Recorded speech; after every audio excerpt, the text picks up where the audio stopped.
नमस्कार मित्रांनो, माझं नाव आशिष आणि मित्रांनो आता एक चित्रपट रिलीज झाला आहे राजा शिवाजी रितेश देशमुख यांचा आणि त्या चित्रपटात खूप सुंदर सुंदर असे दृश्य आहेत. पण मित्रांनो एक दृश्य असे आहे जिथे रितेश देशमुख आणि जेनेलिया एका मंदिराजवळ आहेत असं एक दृश्य आहे आणि ते दृश्य खूपच व्हायरल होत आहे कारण त्याच्या मागे जे मंदिर दिसत आहे त्यामुळे. मित्रांनो बहुतांश लोकांना असं वाटत आहे ते मंदिर म्हणजे व्हीएफएक्स किंवा एआयने जनरेट केले असावे, पण मित्रांनो ते एआय किंवा व्हीएफएक्स नसून ते खरोखरच मंदिर आहे आणि ते मंदिर कुठे आहे हे मी आता तुम्हाला सांगतो. मित्रांनो व्हिडिओमध्ये पुढे जाण्याआधी तुम्हाला एक गोष्ट सांगतो. मित्रांनो आपल्या या चॅनलवर असेच व्हिडिओ येत राहतात, त्यामुळे आपल्या चॅनलला सबस्क्राईब करायला अजिबात विसरू नका आणि हा व्हिडिओ जास्तीत जास्त लोकांपर्यंत शेअर करा जेणेकरून त्यांना पण ही लोकेशन समजून जाईल. आणि मित्रांनो आता जेव्हा मी ही लोकेशन तुम्हाला सांगणार आहे, जेव्हा या लोकेशनचं मी नाव सांगणार आहे तेव्हा व्हिडिओ स्किप करू नका कारण या लोकेशनला नेटवर्कचा इश्यू खूप आहे. जर तुम्ही गुगल मॅप लावला तरी पण तुम्ही त्या गुगल मॅप लावलं तरी पण ती वाट चुकण्याची शक्यता असू शकते. त्यामुळे व्हिडिओ लास्टपर्यंत पहा कारण मी तिथे कसे पोहोचायचं, तिथे जाण्याची वाट कोणती आहे या सर्व गोष्टी या व्हिडिओमध्ये मी सांगितल्या आहेत. तर चला मित्रांनो तुमचा टाइम आता वेस्ट करत नाही आणि आता आपण तिकडे जायला सुरुवात करूया. मित्रांनो हे मंदिर आपल्याला सातारा जिल्ह्यातील महाबळेश्वर या ठिकाणी पाहण्यासाठी मिळते. आता बहुतांश लोकांनी असे मला सांगितले की आम्ही खूप वेळा महाबळेश्वरला व्हिजिट केली आहे, परंतु हे मंदिर आम्हाला पाहण्यासाठी कधी मिळाले नाही. पण मित्रांनो हे मंदिर खरेच महाबळेश्वरमध्ये आपल्याला पाहण्यासाठी मिळते. आता इथे कसे पोहोचायचे याबद्दल मी थोडक्यात तुम्हाला सांगतो. आता या ठिकाणी पोहोचण्यासाठी मी तुम्हाला एक सोपा मार्ग सांगतो. जेव्हा तुम्ही महाबळेश्वर मध्ये पोहोचाल तेव्हा लोकल लोकांकडून हेल्प घ्या. आता काय घ्या हे तुम्हाला सांगतो. मित्रांनो महाबळेश्वर येथे खूप नेटवर्कचा इश्यू आहे, त्यामुळे गुगल मॅप हे कधी कधी चुकीचा रस्ता सांगू शकते. त्यामुळे जास्तीत जास्त जे लोकलचे लोक आहेत त्यांना विचारा. आता विचारताना असे विचारायचे महाबळेश्वर मंदिर कुठे आहे. आता तुम्ही म्हणाल कृष्णामाई मंदिर का विचारायचे नाही. मित्रांनो ते तुम्हाला सांगतो. महाबळेश्वर मंदिर हे खूप प्रसिद्ध मंदिर आहे आणि बहुतांश लोक महाबळेश्वर मंदिरात खूप जणांनी व्हिजिट केलेली पण असेल. तर मित्रांनो महाबळेश्वर मंदिराच्या शेजारी म्हणजे थोड्या अंतरावर हे कृष्णामाईचे मंदिर आपल्याला पाहण्यासाठी मिळते. म्हणूनच महाबळेश्वर मंदिर कुठे आहे हे विचारा. आता महाबळेश्वर मंदिराच्या इथे आपल्याला महाबळेश्वर, अतिबळेश्वर, पंचगंगा आणि कृष्णामाई असे हे 4 मंदिरे आपल्याला पाहण्यासाठी मिळतात. त्यामुळे जेव्हा लोकलला तुम्ही विचाराल तेव्हा महाबळेश्वर मंदिरच विचारा. आता अतिबळेश्वर, महाबळेश्वर आणि पंचगंगा हे मंदिर मी आता दाखवणार नाही कारण आपण आता कृष्णामाईचे मंदिर पाहण्यासाठी आलो आहे. तर चला मित्रांनो आता कृष्णामाई मंदिराकडे कसे जायचे आणि हे वाट कुठून आहे हे तुम्हाला मी आता महाबळेश्वर मंदिराच्या पार्किंग मध्ये तुम्ही आला की तुम्हाला हे दुकान दिसेल आणि या दुकानाच्या शेजारून तुम्ही यायचे आहे. आता पुढे आल्यानंतर हा समोर दिसतोय का, गाडीच्या समोर एक बोर्ड दिसतोय कृष्णा ई टेम्पल. आता हाच रोड आपण धरायचा आहे आणि सरळ जायचं आहे.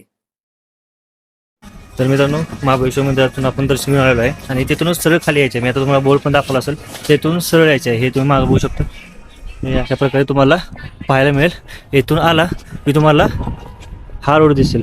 या रोडने तुम्हाला सरळ जायचे आहे. सरळ गेला की तुम्हाला ती कृष्णाई टेम्पल पाहायला मिळणार आहे. आता इथे तुम्ही आल्यानंतर हा बोर्ड पण तुम्ही बघू शकता. हे अशा प्रकारचा बोर्ड तुम्हाला इथे पाहायला मिळेल आणि इथून तुम्हाला आपल्याला आता खाली जायचे आहे. तर चला मित्रांनो आता हळूहळू आम्ही आता खाली जातो आणि खाली यानंतर डायरेक्ट मंदिरात काय काय आपल्याला पाहायला मिळते ते दाखवतो.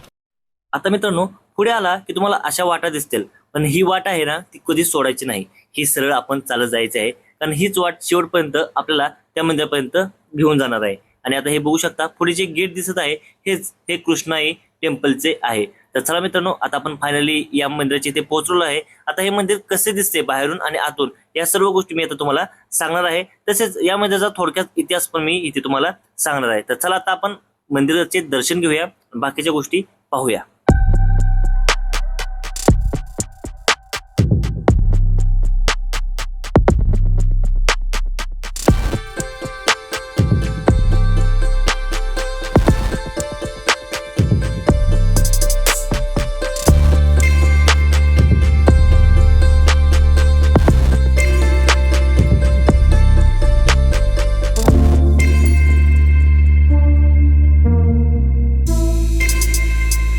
फायनली मित्रांनो आपण इथे पोहोचलेलो आहे. मग हे मंदिर बघू शकता. आता आपण हळूहळू आता इथून आत जाऊया.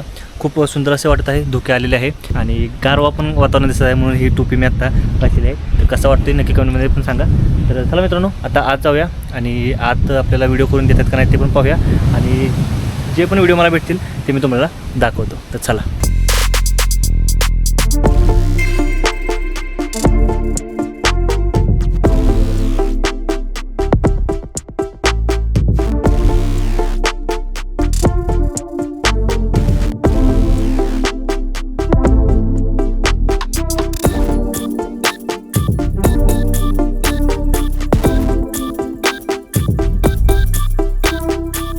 तर मित्रांनो, आता या मंदिराबद्दल मी तुम्हाला थोडक्यात माहिती सांगतो. आता जर गुगलनुसार गेले तर हे मंदिर 18व्या शतकात बांधले गेले असावे असा संदर्भ आपल्याला आढळतो आणि काही काही व्लॉगमध्ये हे संदर्भ वेगवेगळ्या प्रकारे मांडण्यात आले आहेत. तसेच या मंदिराचे बांधकाम हे वेगवेगळ्या प्रकारचे असावे असे पण खूप जणांनी वेगवेगळ्या प्रकारे हे लिहून ठेवले आहे. त्यामुळे हे सांगणे आता आपल्यासाठी कठीणच आहे. त्यामुळे हा विषय थोडा बाजूला ठेवून हे मंदिर एवढे खास का आहे हे आता आपण पाहूया. हे मंदिर शिव मंदिर आहे. आता तुम्ही म्हणाल हे शिव मंदिर आहे तर कृष्णामाई मंदिर हे असे का बोलले जाते? तर मित्रांनो, कारण कृष्णा नदीचा उगम या ठिकाणी झाला आहे. आता जे तुम्हाला समोर गोमुख दिसत आहे त्यातून जे पाणी पडत आहे हेच पाणी कृष्णा नदीला जाऊन मिळते. म्हणून कृष्णा नदीचा उगम येथे झाला आहे असे येथे सांगितले जाते. आता हे मंदिर एवढे खास का आहे हे तुम्हाला सांगतो. मित्रांनो, या मंदिराचे बांधकाम हे एक विशिष्ट प्रकारे बांधले आहे.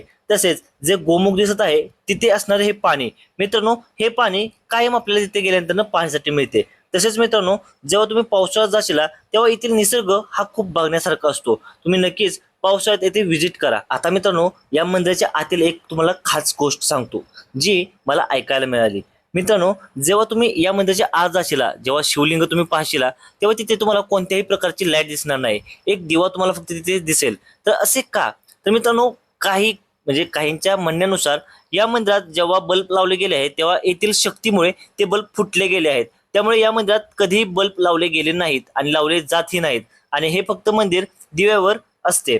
तर नक्कीच तुम्ही जेव्हा आत जाशीला तेव्हा ही गोष्ट नक्कीच तुम्ही ऑब्झर्व करा आणि मला कमेंट बॉक्समध्ये नक्कीच सांगा. आता काहींच्या म्हणण्यानुसार हे मंदिर हळूहळू जमिनीत धसत आहे. आता मित्रांनो, ही गोष्ट किती खरी आणि किती खोटी हे मला माहित नाही, फक्त हे मला ऐकायला मिळाले.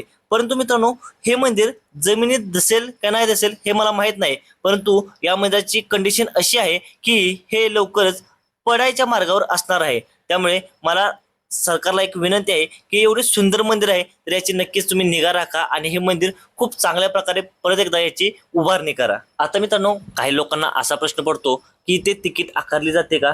तर नाही मित्रांनो, इथे कोणत्याही प्रकारची तिकीट आकारली जात नाही. हे आपल्याला मंदिर फ्रीमध्ये पाहण्यासाठी मिळते. इथे कोणीही तिकीट मागत नाही आणि कोणतेही तिकीट तुम्ही काढू नका. मित्रांनो, आता अजून एक प्रश्न की या ठिकाणी आम्ही फिरायला जाणार तर आम्हाला इथे व्हिडिओज आणि फोटोज या मंदिरापाशी काढून देणार का? तर होय मित्रांनो, तुमच्या मोबाईलच्या कॅमेरामध्ये तुम्ही व्हिडिओज आणि फोटोज घेऊ शकता, परंतु मंदिराच्या आत तुम्ही कोणत्याही प्रकारचा फोटोज आणि व्हिडिओज घेऊ शकत नाही. तसेच तुमच्याकडे DSLR कॅमेरा तसेच ड्रोन असेल तर तुम्ही ते फ्लाय करू नका, कारण इथे ते पण फ्लाय करण्यासाठी मनाई आहे. तसेच प्री शूट ही करण्यास मनाई आहे. तर या गोष्टींची नक्कीच तुम्ही काळजी घ्या. तर मित्रांनो, आता आपण इथं कृष्णेश्वर मंदिराच्या इथं आलेलो आहे आणि तुम्ही हे बघू शकता ही मागची साईड आहे आणि खूप सुंदर असे मंदिर आहे. नक्कीच इथे पाहायला या. डोके हे खूप असल्यामुळे आणखीन सुंदर हे मंदिर दिसत आहे. फक्त एक खंत ह्याचीच आहे की मंदिर खूप पडलेल्या अवस्थेत आता आपल्याला दिसत आहे, कारण या मंदिराकडे जास्त लक्ष नसल्यामुळे तुम्ही या गोष्टीकडे बघू शकता. हे कसं दगड कसे खाली आलेले ते बघू शकता. म्हणजे काही काळानंतर हे मंदिर कोलॅप्स व्हायच्याच म्हणजे ह्याच्यावर असणार आहे. त्यामुळे जास्तीत जास्त आपण लोकांनी याच्याकडे लक्ष दिले पाहिजे आणि सरकारने पण लक्ष दिले पाहिजे या मंदिराला पुनर्रचना करण्यासाठी. आता पहिल्यासारखे तर होणार नाही, पण थोडीफार काही ना काहीतरी आपण लावून ते नक्कीच करू शकतो. मित्रांनो, आता या लोकेशनला जायचं असेल तर तुम्हाला याची गुगल मॅपची लिंक मी डिस्क्रिप्शनमध्ये दिली आहे. तुम्ही तुमच्या फोनमध्ये गुगल मॅप लावा आणि या लोकेशनला पोहोचा. आता तुम्ही म्हणाल की तू स्टार्टिंगला तर बोलला होता इथे नेटवर्कचा इश्यू आहे, तर आम्ही गुगल मॅप लावून कसं पोहोचू? तर मित्रांनो, त्याच्यावर एक पर्याय म्हणजे काय करा, तुम्ही गुगल मॅप ऑफलाईन डाउनलोड करून ठेवा, म्हणजे जेणेकरून नेटवर्कचा इश्यू झाला तरी पण तुम्हाला काही प्रॉब्लेम येणार नाही. याच्यावर हे सोल्युशन आहे. आणि दुसरे म्हणजे मित्रांनो, मी तुम्हाला आता रोड दाखवलाच आहे, त्या रोडने तुम्ही जाऊ शकता. व्हिडिओ कसा वाटला मला कमेंट करून नक्की सांगा. मित्रांनो, या व्हिडिओला जर 10,000 व्ह्यूज आले तर मी राजा शिवाजी या चित्रपटातील ज्या दुसऱ्या लोकेशन आहे त्याच्यावरील पण व्हिडिओ लवकरच घेऊन येणार आहे. आणि मित्रांनो, हे व्हिडिओ जास्तीत जास्त शेअर करा, म्हणजे जेणेकरून लवकरात लवकर 10,000 व्ह्यूज आहेत ते पूर्ण होतील. मित्रांनो, आपल्या द कारभारी पेजला म्हणजे इंस्टाग्रामचं पेज आहे त्याला पण नक्की व्हिजिट करा. त्याच्यावर खूप सुंदर सुंदर आपण रील्स टाकत असतो. तसेच आमची एक वेबसिरीज आहे एक गाव पछाडलेले. ही वेबसिरीज द कारभारी फिल्म्सला आपल्याला पाहण्यासाठी मिळेल. तर ती पण वेबसिरीज खूप सुंदर आहे, खूप चर्चा चाललेली आहे त्या वेबसिरीजची पण, ती पण तुम्ही नक्कीच चेकआउट करा. तर भेटू नवीन एका व्हिडिओमध्ये. जय महाराष्ट्र.